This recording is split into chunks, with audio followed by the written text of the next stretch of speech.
மதுரை உளுந்தூர்பேட்டை பரமக்குடி குடியாத்தம் ஆகிய பகுதிகளில் மாலை வேளையில் பலத்த மழை. கொடைக்கானல் மற்றும் கோத்தகிரியிலும் மூடுபனியுடன் மழை பெய்ததால் பயணிகள் உற்சாகம்.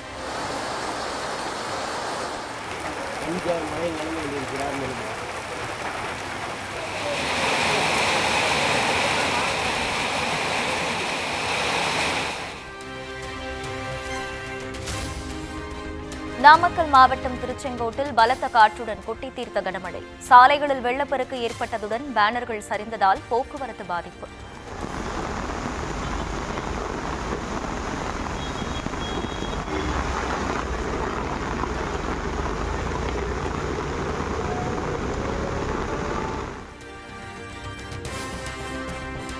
சென்னையில் சுமார் 1 மணி நேரம் கொட்டி தீர்த்த கனமழை. பிற்பகல் வேளையில் திடீரென கருமேகங்கள் சூழ்ந்து மழை கொட்டியது.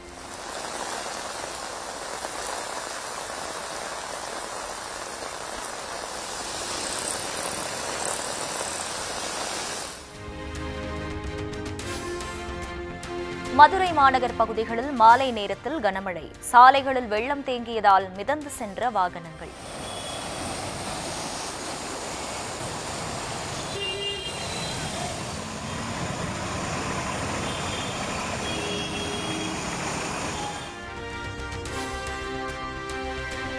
சென்னை எழும்பூர் ராஜரத்னம் மைதானத்தில் நடைபெற்ற காவலர் நாள் விழா. முதலமைச்சர் மு.க. ஸ்டாலின் தலைமையில் உறுதிமொழி ஏற்பு.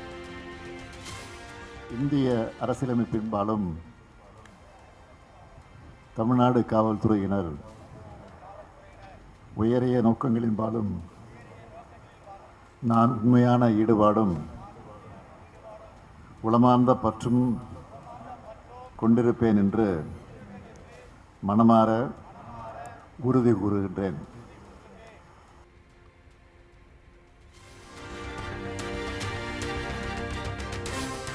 அதிமுக என்ற கட்சியைத்தான் ஆம்புலன்ஸில் ஏற்றிச் செல்வார்கள் என கூறியதாக துணை முதல்வர் உதயநிதி விளக்கம். எடப்பாடி பழனிசாமியை சுட்டிக்காட்டி தாம் பேசவில்லை என்றும் அவர் 100 ஆண்டுகள் வாழ வேண்டும் எனவும் உரை. எதிர்க்கட்சி தலைவர் அவர்களே, நீங்க இப்படி பண்றீங்க. உங்களுடைய கட்சி இன்னைக்கு ஆம்புலன்ஸ்ல போற நிலைமையில இருக்கு. விரைவில் ஆம்புலன்ஸ்ல போய் பாஜகவோட அறுவை சிகிச்சைனால நீங்க விரைவில் ஐசியூல நீங்கன்னா, நான் உங்களை சொல்லல, அதிமுகன்ற இயக்கத்தை சொல்றேன், ஐசியூல நீங்க அனுமதிக்கப்படுவீங்க. கடைசியில உங்களை காப்பாற்றுற மருத்துவராகவும் எங்களுடைய தலைவர் தான் வருவார் பாருங்க அப்படின்னு தான் சொன்னேன். முழு மனதோடு சொல்கின்றேன், உள்ள அன்போடு சொல்கின்றேன், அழுத்தமாக சொல்கின்றேன், உங்க அத்தனை பேருடைய குரலாக சொல்கின்றேன். எதிர்க்கட்சி தலைவர் எடப்பாடி பழனிசாமி அவர்களே, நீங்கள் இன்னும் 100 ஆண்டு காலம் உடல் நலத்தோடு மனநலத்தோடு நீங்கள் வாழ வேண்டும்.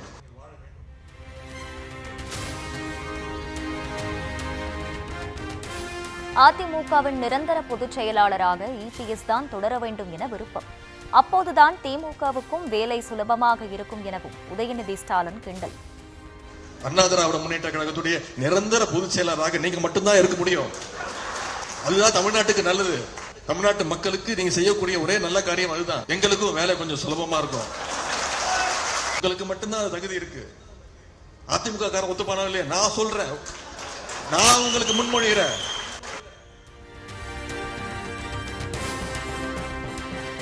அதிமுகவில் கடந்த சில நாட்களில் 2-3 புதிய அணிகள் உருவாகிவிட்டதாக உதயநிதி விமர்சனம். அதிமுகவினர் பாஜகவின் குடைக்கு கீழ் வந்துவிட்டதை உணர்ந்து விட்டதாகவும் பேச்சு. யார் கால யார் வாரி முட போறா முதல்ல அப்படிங்கறதா போட்டியே. இவன் எந்த அணியா இருப்பான்? என்னை பார்த்து 1 மாசம் ஆச்சு. இந்த 1 மாசத்துல ஏற்கனவே ஒரு 3 அணி புதுசா உருவாயிருக்கு.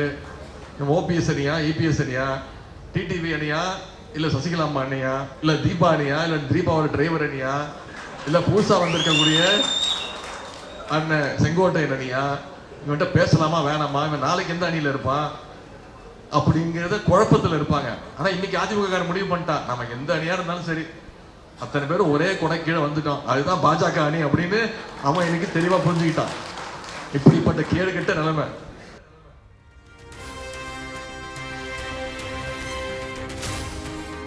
திமுக தான் ஐசியூவில் இருப்பதாக துணை முதல்வர் உதயநிதிக்கு அதிமுக பொதுச் செயலாளர் இபிஎஸ் பதிலடி. வீடு வீடாக சென்று உறுப்பினர்களை கட்சியில் சேர்க்கும் அவல நிலையில் இருப்பதாக வால்பாறையில் பிரச்சாரம்.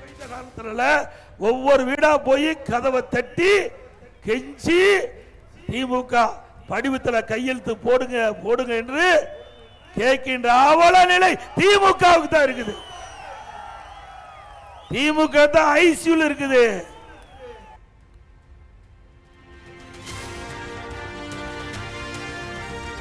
அதிமுக இரண்டாகவும் இல்லை, மூன்றாகவும் இல்லை, ஒன்றாகத்தான் இருக்கிறது. 2026 தேர்தலில் நிரூபித்து காட்டுவோம் என எதிர்க்கட்சித் தலைவர் இபிஎஸ் சவால். அதோட அதிமுக 4 போயிட்டது, 3 போயிட்டது, எல்லாம் ஒன்றாக இருக்கின்றன.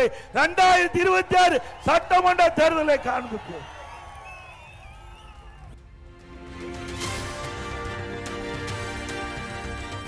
திமுக கூட்டணியை அதிமுக உடைக்க தேவையில்லை, தானாகவே உடைந்துவிடும் என இபிஎஸ் பேச்சு. வாக்குறுதிகள் தொடர்பாக திமுக கம்யூனிஸ்ட் இடையே முரண்பாடு இருப்பதாக கூறி பிரச்சாரத்தில் உரை. எடப்பாடி பழனிசாமி கூட்டணியை உடைப்பதற்காக பேசுறான்னு சொல்றான். நாங்களும் உங்களை கூட்டணி உடைக்க வேண்டிய அவசியம் இல்லை, நீங்களே உடைஞ்சு போயிருவீங்க. இன்றைக்கு திராவிட முன்னேற்ற கழகம் 98% கொடுக்கப்பட்ட வாக்குறுதியை நிறைவேற்றப்பட்டதா அறிவிச்சாங்க. 98% நிறைவேற்றப்பட்டது. உங்களுடைய கருத்து என்னன்னு கம்யூனிஸ்ட் கட்சி தலைவர்கிட்ட கேட்கும்போது அது என்ன ஒரு தவறான கணக்காட்டு இருக்குது, அப்படி எல்லாம் ஒன்றும் நிறைவேற்றப்படவில்லை அவர் பதில் சொல்றார். அப்படி என்றால் அந்த கட்சியில முரண்பட்ட கருத்து இருக்குது.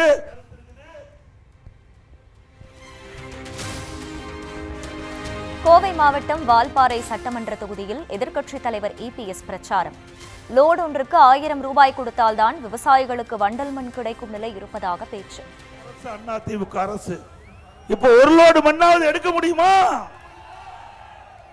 அப்படியே கேட்டா ஒரு லோடு 1000 ரூபாய் கொடுத்தா தான் இன்னைக்கு நம்முடைய விவசாய நிலத்திற்கு அந்த வண்டல் மண் கிடைக்கும். மீண்டும் அதிமுக ஆட்சி மலர்ந்தவுடன் விவசாயிகள் மகிழ்ச்சி அடைகின்ற விதமாக இந்த குடிமராமத்து திட்டம் தொடரும்.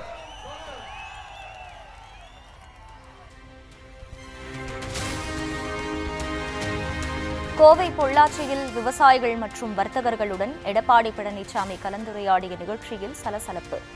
அதிமுக ஆட்சியின் போது கள் இறக்க அனுமதிக்காதது ஏன் என விவசாயி கேள்வி எழுப்பியதை அதிமுகவினர் தடுத்ததால் வாக்குவாதம்.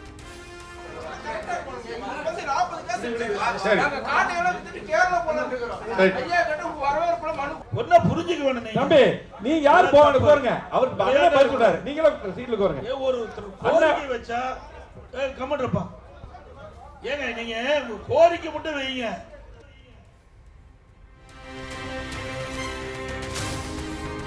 திருச்சியில் விஜயின் பிரச்சாரத்திற்கு காவல்துறை தரப்பில் விதிக்கப்பட்ட நிபந்தனைகள் அனைத்தையும் ஏற்றது தமிழக வெற்றிக் கழகம்.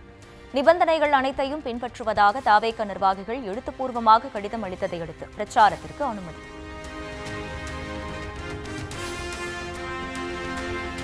என்டிஏவின் முதல்வர் வேட்பாளராக இபிஎஸ்ஐ ஏற்பீர்களா என ஓபிஎஸ்ஸிடம் கேள்வி.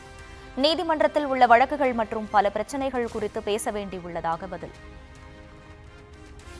பல பிரச்சனைகள் பேச வேண்டியிருக்குல்ல. இன்றைக்கி 6 கேஸ் நீதிமன்றத்தில் இருக்குது. அந்த நீதிமன்றத்தினுடைய வழக்கு எங்களுடைய தர்மயுத்தத்தினுடைய அடிப்படை கூறுகள் சம்பந்தமாக அது இருக்கிறது. அது நிறைவேறுகின்றதில் நாங்கள் யோசனை செய்வோம். ஒற்றுமை என்ற பெயரை வைத்துக் கொண்டு அதிமுகவுக்கு பின்னடைவை ஏற்படுத்திவிட சிலர் நினைப்பதாக ஆர்பி உதயகுமார் சாடல்.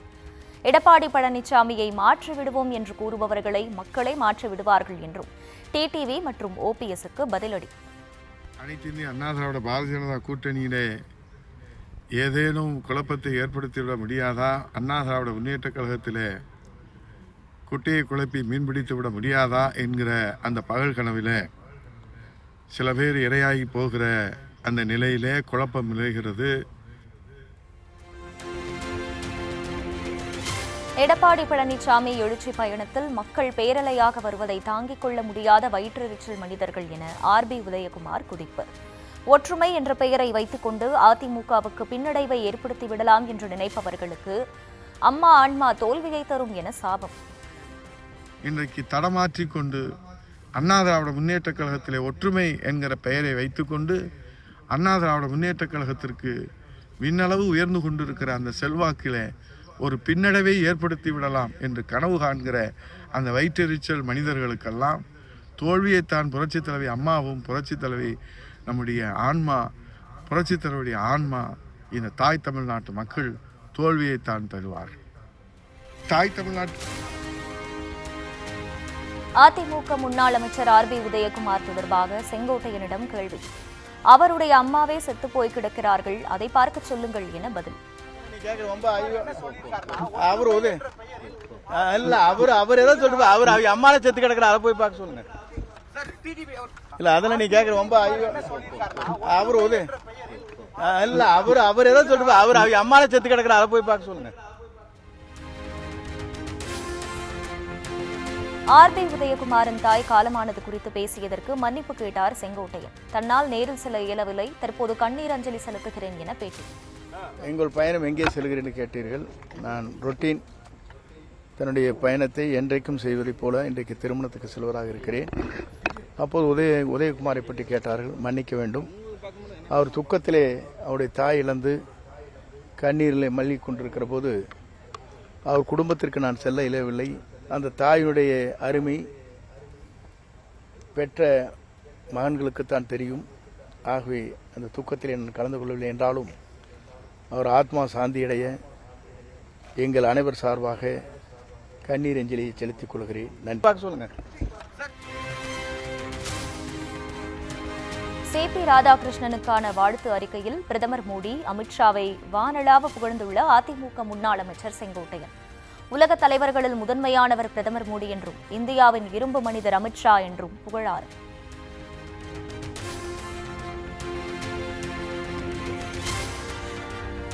சொத்து குவிப்பு வழக்கில் சென்னை சிறப்பு நீதிமன்றத்தில் அமைச்சர் துரைமுருகன் நேரில் ஆஜராக விலக்கு. வழக்கு தொடர்பாக லஞ்ச ஒழிப்புத்துறை பதிலளிக்கவும் சென்னை உயர்நீதிமன்றம் உத்தரவு.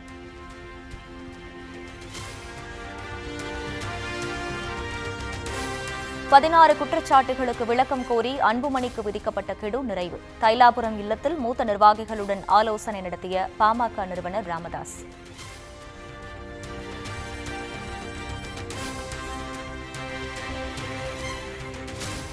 நெல், கரும்புக்கு குறைந்தபட்ச ஆதார விலை நிர்ணயித்தது போல் பலா, முந்திரிக்கும் தேவை. கடலூர் மாவட்டம் பண்ருட்டியில் முந்திரி, பலா விவசாயிகள் மத்தியில் பாமக தலைவர் அன்புமணி பேச்சு. முந்திரிக்கு மினிமம் சப்போர்ட் பிரைஸ்ன்னு ஒன்று கொண்டு வரணும். எம்எஸ்பின்னு வரணும். அது இப்போ நெல்லுக்கு இருக்குது, கரும்புக்கு இருக்குது, பருத்தி எல்லாம் இருக்கு. ஆனால் முந்திரிக்கு இல்லை. அதுக்கு கொண்டு வரணும்னு பாட்டாளி மட்சி கோரிக்கை வச்சிருக்கிறோம். இது நிச்சயமா இது வரணும். அதே போன்ற பலா இருக்குல்ல, வாதாந்திரம் ஒரு விலை நிர்ணயம் பண்ணணும். வன்னியர் இடஒதுக்கீடு தொடர்பாக இன்னும் 2 மாதங்களில் சிறை நிரப்பும் போராட்டம். கடலூர் மாவட்டம் பண்ருட்டியில் தேர்தல் நடைபயணத்தின் போது அன்புமணி அறிவிப்பு. இன்னொன்னு தம்பிங்களா, இன்னும் ஒரு 1-2 மாசத்துல சிறை நிரப்பும் போராட்டம் தயாராக அமைதியான முறையில் எந்த பிரச்சனையும் இல்லாமல் அற வழியில் நம்ம எல்லாரும் போய் சிறையை நிரப்பணும். எதுக்கு? நம்ம 15% இடஒதுக்கீடுக்காக. சென்னையில் பணி நிரந்தரம் உள்ளிட்ட கோரிக்கைகளுக்காக தொடர்ந்து போராடி வரும் தூய்மை பணியாளர்கள். மெரினா உழைப்பாளர் சிலை முன்பு போராட்டத்தில் ஈடுபட்டவர்களை குண்டுக்கட்டாக கைது செய்தனர் போலீசார்.